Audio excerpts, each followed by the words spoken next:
Vamos começar nossa conversa pelo tema central dessa eleição e nem podia ser diferente num país desigual como o nosso, distribuição de renda. Todos os candidatos se comprometeram a manter o Auxílio Brasil em R$ 600, mas não esclareceram como. Primeiro, um raio-x muito simplificado do programa.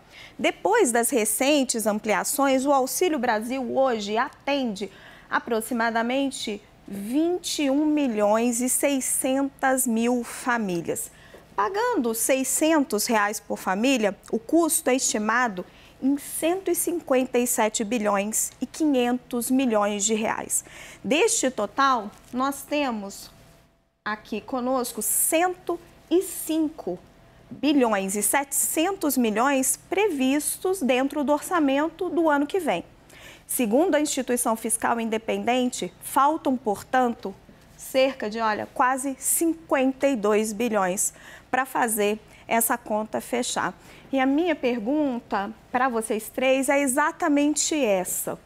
Os candidatos que vocês representam, eles têm planos para alterar o desenho desse programa e como eles pretendem financiá-lo? Guilherme, começo com você. Você tem aproximadamente 2,5 minutos para a sua resposta.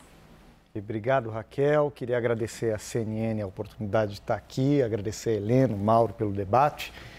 Bom, nós sabemos que o presidente Lula, ele representa uma candidatura que, na verdade, dialoga com esse tema dos programas de transferência de renda, porque foi no governo dele que se criou o Bolsa Família, que é o programa mais premiado de distribuição de renda da história do Brasil, que realmente tirou o país do mapa da fome, junto com a geração de emprego e com a ampliação da renda dos trabalhadores.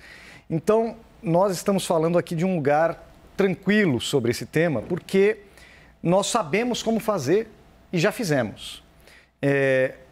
O presidente Lula já se comprometeu em manter os R$ 600, diferente do atual governo, que promete 800, mas coloca no projeto de lei orçamentária, como vocês colocaram, 400. Então, ele promete uma coisa e assina outra. Isso chama-se falta de credibilidade, certo? Então, o presidente Lula já se comprometeu que, se eleito, vai manter os R$ 600 e vai reformar o programa. Por quê? O programa, ele tem problemas de desenho. A gente trocou um programa bom, que era o Bolsa Família, muito bom, por um programa com problemas de desenho. Por exemplo, hoje, um homem solteiro recebe R$ 600. Uma mãe com 3 filhos recebe o mesmo valor. Mais do que isso, você não tem nenhum incentivo para a criança frequentar a escola, para a criança se vacinar. E o que a gente está vendo hoje? Queda na vacinação infantil, por exemplo, em poliomielite, que é a paralisia infantil, que é uma doença que está voltando no mundo, inclusive já voltou nos Estados Unidos, com esse nível de baixo de vacinação vai voltar para cá. Então nós vamos remodelar esse programa, mantendo os R$ 600 e valorizando a infância e reconstruindo esses incentivos para que as crianças frequentem as escolas, tenham a sua vacinação e que as pessoas tenham acesso a novas oportunidades de emprego, de treinamento, para poderem também encontrar novos postos no mercado de trabalho. Eu vou perguntar para o... Não, Thaís, você quer fazer alguma... Alguém quer esclarecer algum ponto da fala do Guilherme? Senão eu quero. Não, é porque ele não falou como vai pagar, né? Exatamente. Não falou como vai pagar. Bom, exatamente. Não, porque ele tem mais um minutinho e aí, outra para falar. dúvida que eu fiquei, Guilherme, porque você fala, o homem solteiro ganha 600 e a mulher com 3 filhos... deveria ganhar mais. Vocês até propõem R$ 150 a mais por criança. Mas aí, se você aumenta para a mulher com 3 filhos, então algumas famílias vão ganhar menos de 600? Não. E como vocês vão pagar? Não, o como pagar, que é a grande questão que eu acho que vai aparecer em vários momentos aqui, obviamente, o próximo governo, seja ele qual for, pode ser o Lula, Simone, Ciro e o próprio Bolsonaro, vão ter que aprovar uma lei, uma PEC no Congresso Nacional para pelo menos manter os R$ 600. Porque o que o governo Bolsonaro criou para o Brasil hoje é um abismo social. Em 1º de janeiro acabou os R$ 600. Isso para não falar que acabou a farmácia popular, acabou vários outros programas sociais importantíssimos.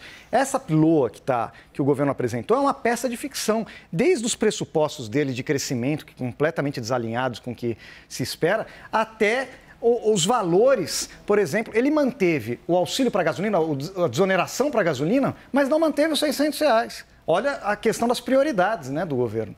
Então, o próximo governo vai ter que sim aprovar uma PEC para permitir que você mantenha esses R$600, reconstrua esse programa e remodele dali para frente o nosso arcabouço fiscal que foi destruído, não por mim, que sou um crítico do teto, mas pelo atual governo que supostamente o defendia. Foi o Guedes que acabou com o teto e acabou com a credibilidade da política fiscal no Brasil. Mauro, Guilherme está falando numa proposta de aprovar uma PEC ainda neste ano, imagino, para não deixar os R$600 não serem pagos no começo, deixarem de ser pagos no começo do ano que vem. Então, vou voltar para você na minha pergunta inicial. O candidato Ciro Gomes se propõe a reformar o programa e como ele pretende financiá-lo? Também como uma PEC emergencial? Primeiro, cumprimentar o Guilherme, a Helena, enfim, agradecer à CNN pela oportunidade profunda que nos oferece para poder debater os temas que são relevantes para o país e para a população brasileira. Essa é a diferença do Ciro. Nós temos os números. Como vamos financiar esse adicional de 70 bilhões que estão faltando para poder criar um novo programa de renda mínima, sem ser eleitoral, como esse que está colocado aí, que só vale até dezembro. Sim, será uma emenda constitucional, que nessa emenda constitucional vai ser eliminada a pobreza no Brasil. A linha de pobreza que se estabelece no Brasil é aquela que a renda familiar por pessoa, per capita, portanto, é de R$417. Essa é a meta, esse é o foco. Você tem a linha de extrema pobreza, R$144 por pessoa, e você tem a pobreza, que é um pouco mais alta e que engloba a totalidade das pessoas que estão abaixo dessa linha. Como é que nós vamos fazer isso? Nós vamos somar o que tem do BPC, ele não vai acabar, mas você tem lá os 69 bilhões, da aposentadoria rural, do próprio montante que já tem do Auxílio Brasil e vai ficar faltando 70 bilhões. Como fazer isso? Vai ser instituído e as pessoas, os candidatos não querem tratar disso, somente nós que temos o valor e a forma, que é o imposto sobre grandes fortunas. Aqui nós temos 58 mil brasileiros que recebem, que têm uma renda, um estoque de fortuna acima de 20 milhões, e aqui é um dogma no Brasil.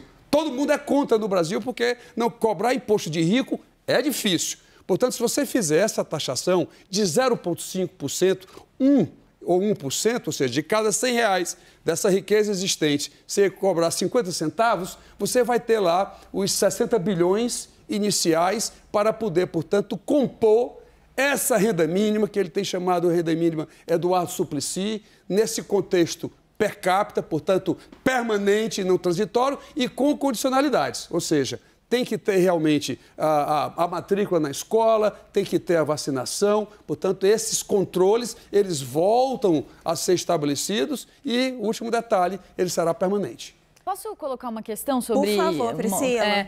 Deputado, o senhor falou sobre 70 bilhões, né, que faltam e sobre essa ideia de tributar fortunas. Mas estava até conversando recentemente com alguns tributaristas sobre essa ideia e um deles, inclusive, o Eduardo Fleury, ele falou que nos cálculos dele de outros tributaristas, esse imposto sobre grande fortuna, ele não traria mais de 20 bilhões de arrecadação. Ainda assim, faltaria cerca de 50 bilhões para chegar nesses 70 bi. Dito isso, o senhor... Como fazer para completar esse valor? Vocês pensam em deixar, por exemplo, o auxílio fora do teto de gasto, que é uma proposta aí que é aventada por alguns candidatos? Sem falar na dificuldade política, né, deputado? É fácil identificar. Se isso for o caso, que não é, porque no cálculo dele, ele não leva em conta o bem que está declarado no imposto de renda. Há 20 anos atrás tem um valor e hoje é outro. Então, o tributarista ele não consegue ver essa questão econômica e a evolução dos preços ao longo da economia. Isso é um erro fácil que os advogados aqui e acolá, não todos, cometem. Mas, se for necessário, você tem um imposto de renda sobre dividendos, que o presidente, que então o ministro da Fazenda, Ciro, cobrava, e o presidente Fernando Henrique deixou de cobrar, e o presidente Lula deixou de cobrar. E o Ciro tem dito insistentemente que, com a alíquota de 15%, está lá no projeto de lei que a Câmara já aprovou, 48 bilhões adicionais de receita. Portanto, o Brasil é fácil identificar fonte de recursos para poder dar aos menos favorecidos, primeiro, o ajuste fiscal, que é importante. Ao fazer o ajuste fiscal, você amplia a confiança, você dá a sustentabilidade intertemporal da dívida, você equaciona a taxa de juros. Agora, ninguém quer enfrentar isso e nós temos os números, temos a forma e vamos realmente propor ao Congresso Nacional que seja feito logo nos primeiros 6 meses. Helena, proposta de Simone Tebet para o Auxílio Brasil e como financiá-lo. Olha, a nossa... Bom, boa tarde a todos, Guilherme, Mauro, Priscila, Naca, Thaís, Raquel, CNN. Olha, o programa social na Simone, o nosso programa econômico, tem a área social como objetivo. Quer dizer, toda a reforma econômica, tributária, administrativa, ela tem como objetivo gerar recursos e possibilidade de combater, erradicar miséria, combater pobreza e desigualdade, né?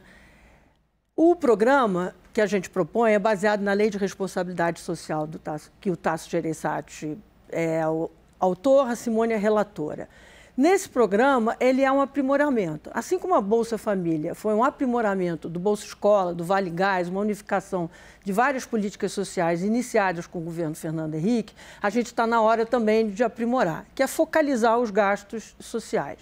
Na nossa proposta de responsabilidade social, a gente tem 3 vertentes. Uma que é essa de renda básica, de transferência de renda, unificando os 4 benefícios tradicionais do Bolsa Família, dando prioridade, dando valor ao perfil familiar, crianças. A gente tem em nosso programa a primeira infância como destaque de qualidade na educação, no atendimento familiar. Então, a transferência para famílias com criança é importante, mas tem duas outras vertentes. Tem a poupança mais educação, que é um depósito mensal desde o primeiro ano do ensino fundamental até o final do ensino médio.